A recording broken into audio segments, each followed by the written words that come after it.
I would like to welcome you to our panel discussion today. We're reflecting on the 2020 docudrama, The Social Dilemma, available on Netflix. We want to talk about the complex world of the big tech companies that we are very familiar with, like Google, Facebook, Instagram, and many more. We'll be talking about the harm and the impact that it has on our daily lives through the lens of the um, docudrama. If you have no clue what the social dilemma is, you're in luck. This film has so many former tech people who would work for big companies like Google, Facebook, and Instagram, and etc. These people are giving us the inside scoop of what it's like to work in these type of companies and what their end goal is with us as humans, helping fund the tech world, showing us how social media platforms were designed. They discuss many points on how these helpful tools are available on these services, which are used to manipulate human behaviors and are just ways to keep us scrolling through. This film helps us understand the serious problems with mental health that have been shown in to correlate with social media. Not only that, but the erosion of truth. In our group panel today, we as students here at Vanguard University want to share the problems and the effects that were stated in the film. We will be talking about our favorite insights from the film and stating whether we would recommend this film to others to watch. My name is Michael Oliva, and I will be your moderator for this session. I'm joined today by my group of peers, and if they'd like to state their names and majors. Hi, I'm Faith, and I am a liberal studies major. Thank you so much. Hi, I'm Destiny, and I'm a criminal justice major. Thank you. I'm Rylan, and I'm a nursing major. Thank you. Hi, I'm Gabriella, and I'm also a nursing major. All right. And I'm Michael, and I am a musical theater major. Thank you so much. All right, now let's get started. All right. The first question we have is, what is your favorite moment or quote from The Social Dilemma and why? One moment that really stood out to me was when they said that if you're not paying for the product, that you are the product. And it stuck with me because it made me realize that social media isn't actually free and we pay social media by our attention. And it also made me think more about how often like I'm on my phone and what I'm kind of giving away without even realizing it. Yeah, it's good. I feel like this film opened up so many ideas of like how social media tricks you into like the that word doom scrolling. Like it's an actual real effect of how it affects you and how much time you spend on social media. Thank you. Mhm. My favorite moment was like the moment where like they had like the visualization. You know how like there was like the three people who were like supposed to be like predicting like what you're gonna click next and making you want to click more. And I found that really interesting because like people often say like your phone is listening to you, but like there's no way to actually prove it. And like that way, just like seeing it, I feel like it like really gave the visualization that they want you to keep scrolling on their apps and they want you to be there. So I just really like that moment because I feel like they're actually predicting what we're gonna click on next and just watching our moves. So that was my favorite moment. Yeah, thank you so much. I think the same quote, if you're not paying for the product, you are the product, stood out for me because it made me realize that platforms aren't really free and that our attention, data, and behavior are all what like companies are actually selling. I also thought that the scenes showing a teenager being influenced by algorithms were also really effective. Thank you so much. Um, I didn't do that question. I forgot about it. It's okay. What was like your one favorite moment of the film? Like what from what you can remember? Oh my gosh, nothing. Uh, I don't know. Do you agree with what the others were saying though? Like, Yes, I do agree on yeah. that. What is your input on like social media? Just like like you're the product. What is your input on that? Um, I think that it gets us what you may call it. Um, it tries. Oh my gosh, I can't even think right now. Ugh, my brain's not braining right now. It what was the question again? I'm sorry. It's okay. I just asked, well, what is like your opinion on like yourself being the product and you being kind of used for social media?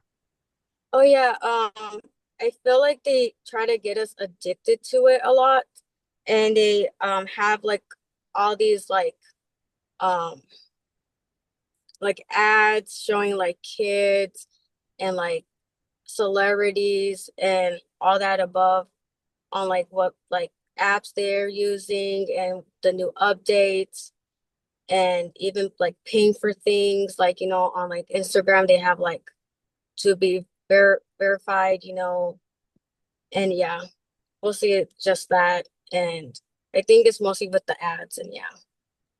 Yeah, thank you so much. All right, moving on to question two. Which social media app do you use the most and why? We'll start off with Destiny. Yeah, so the social media app I don't have social media, but the only social media I do have is TikTok. And I feel like it's so addictive where to the point where I'm scrolling and like an hour could pass by with and it feels like 5 minutes, or like 2 hours could pass by and it feels like 30 minutes. And I feel like it's really addictive, especially with like what social media has to feed into your mind. Because if you like one video, then your For You page is gonna constantly be similar videos to that one video you liked. And it's kind of like a whole loop where it's like you like one video or it's like the same topic that Gabriella was talking about. Like you can't tell that they're listening to you, but they are, and then they just like your Mhm. For You page is full of things that you are interested in. It's just crazy. Yeah. All right, moving on. Thank you so much. Moving on to Gabriella. I have three social medias. I have TikTok, Instagram, and Facebook. But Facebook, I really just use it for like family, you know. And then Instagram, I don't really use it. I just like look at what other people post. And the one that I do use a lot is TikTok. So that one, yeah, I'm constantly scrolling on there. And yeah, what Destiny said, I feel like you don't even feel the time pass. You just keep Mhm. scrolling and scrolling because like videos just keep popping up. And I feel like the reason why I use it is because like there's just a lot of things that you can like see in TikTok. There's like so many people like posting like creative stuff or like cooking videos or like just many different things. So I feel like that's also why I'm on there a lot more than the other apps. Yeah, and I totally agree. It's like it's definitely like variations of stuff that you like, and it's like, well, what am I gonna see today, or like what am I gonna learn today? You know. So yeah, that's interesting. Thank you. We'll go to Riley. I think the apps I use the most are Instagram, TikTok, and Snap. And I use them mainly to stay connected with friends and watch entertaining content, but also just so like time could pass when I'm bored. But I think after watching the film, it's clear that like the apps are really designed to keep me engaged like for as long as possible.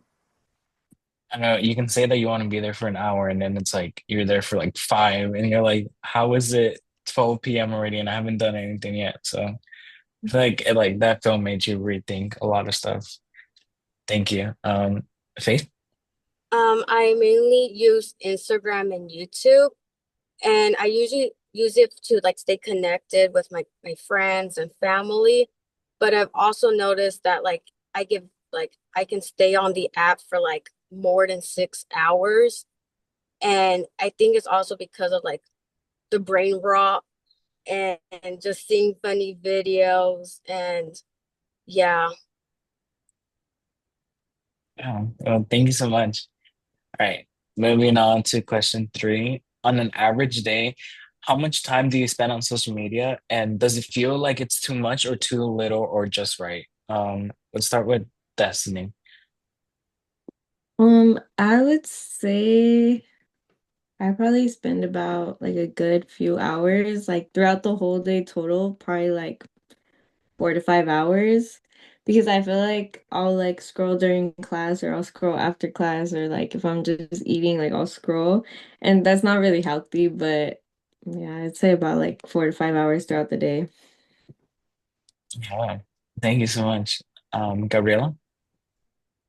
Yeah, I think I would have to agree. I think it would be like 5 hours maybe. But I feel like since I work, I feel like the most of the time when I'm on like social media, like on TikTok, is like during the night. So yeah, I know I should be sleeping and stuff, but I feel like that's like the probably the most that I'm scrolling because that's when I actually have time. If not, I'm also like scrolling between like breaks in classes or in class too. And I don't think it's good at all because I feel like I want to put it down, but like I can't. Okay. Thank you. Rylan? I think I spend 4 to 6 hours, and I think it often is too much time, but I think like how apps are designed, it just makes me like want to stay on it longer, and I end up staying much longer, which is like unintentional. Yeah, definitely. You don't even realize. Um, Thank you so much, Faith. Um, like I said earlier, before, I'm on my phone um for like 6 hours on social media, and I feel like it is a lot because I could be using that time like more with the Lord, or also like doing something productive like my homework because I do procrastinate on that. I like to do it last minute, and sometimes I'm on it like during my classes, and yeah, like I said, I should be doing something more productive. Yeah, thank you. All right, moving on to question four. This film highlights rising anxiety, depression, and body image issues, especially among teens, linked to constant comparison, validation seeking online. How has social media influenced your mood or mental health specifically? Start off with Destiny. I feel like because I've never really had social media, that as I got older, I didn't really let social media take a toll on me. But when I would like go on my mom's Instagram and like see her friends, and I'm like, they don't look like that in person. Their life isn't like that in person. Like, I kind of just never cared to compare myself because most of the time people post like their bright side of their life, but not truly what's going on. So I just never let it take a hold of me personally. Yeah, thank you. Gabriela. I feel like social media has like influenced me in like what I like buy or like wear. Because I feel like a lot of the times, like some of the videos that pop up are like usually like hauls of people like when they shop, especially like during like Christmas or like during the summer for like all that stuff. I feel like a lot of those videos pop up. So I usually feel like, oh my gosh, I need that and stuff. But in reality, I don't. And I feel like I end up wasting more money than I should have in the beginning. But I feel like for my mental health, I feel like it has not like I feel like another people, yeah, I feel like they like judge themselves and then compare themselves to other people because also like how what she was saying, how like they only post like the bright side of their life, but not like the actual bad side of it. So yeah. Yeah, and I totally agree. Thank you so much. Rylan. I think social media definitely does have an impact on mood and mental health, especially like seeing other people's like posts or like stories. It makes you like want to like measure yourself up to them. And like there's a lot of pressure to like for likes or like reactions. And I think that just has like an impact on self-esteem. Yeah, totally. Thank you so much. Lastly, Faith. Um, Social media has influenced, my mood and my daily habits. Um, I did pick up, when I'm scrolling through like Instagram, YouTube, or even TikTok, I noticed I picked up like a lot of slang from other like content creators. And also with like the way I dress, like sometimes like I can be on Pinterest, and or Instagram, and I see like the videos, and yeah, and I'm like, oh, I need to buy that. Or even like products for like my car or like my home. And yeah, yeah, and yes, yeah. Thank you so much. Yeah, I totally agree. Moving on, question five. Knowing that platforms are engineered to keep you scrolling and checking notifications, do you feel manipulated? And have you ever caught yourself staying on the app longer than you intended to? How has this affected your sleep, school, or work? We'll start with Destiny. So yeah, I definitely believe social media wants you to like stay attached to it because like how you said, like you'll get notifications like a few minutes after you get off the app or you close the app. And I I have really bad anxiety, so like I can't procrastinate. I have to like be right on top of it. But if I wasn't like that 100%, I would be like, oh, okay, I'll do my work later. Like, let me relax right now. Or, oh, I deserve to relax right now, so let me stay on social media. Yeah, thank you. Gabriela? Yeah, I have. Usually, like I said, during like the night, because I feel like at night, I feel like I say like I'm gonna this is the last video after this I'm gonna go to sleep or like a certain hour and be like that's it I'm gonna go to sleep and then I end up like scrolling more on my phone than I should have and I feel like that really affects me because I know like I have to wake up early like the next day like for school or for anything else that I have going on the next day and regardless I just can't and I feel like also like I think when I wake up like the first thing I want to do is just like go on my phone so yeah. Yeah, thank you. Rylan? Yeah, I think social media definitely is addictive and manipulative, especially with like notifications. And I think I've like caught myself staying like on apps much longer than I needed to, especially like at night, which like affects sleep, productivity. And I think it just is like so easy to get distracted and I should be focusing on like school or other responsibilities.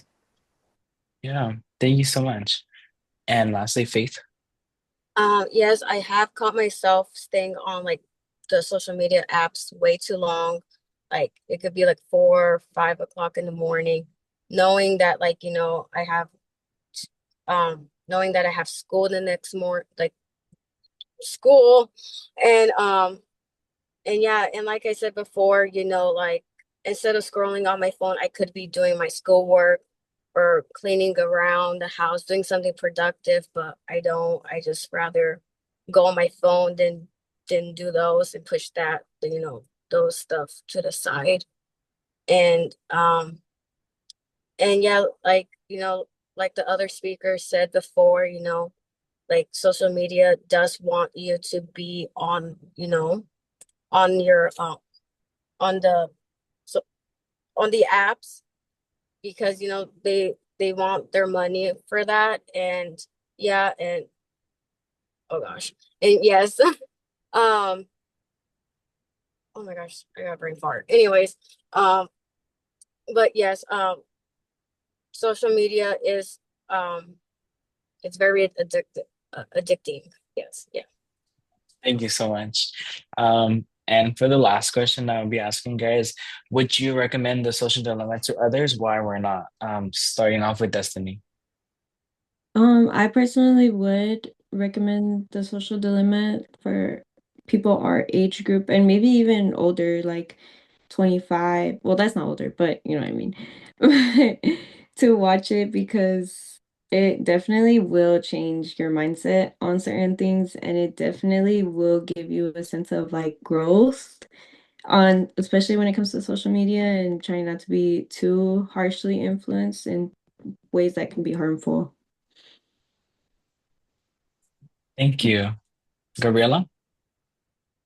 Yeah, I would definitely recommend it too because I feel like it just gives you like a way to see it differently because I feel like the visualization that was in it, like the interviews with the actual like CEOs of the people, so like they actually get to know like behind the scenes of what happens in the companies. I feel like that really does help you like see from a whole new perspective and it could definitely change like somebody and just make them realize like is social media actually like worth being on it for so many for so long. So yeah, I would.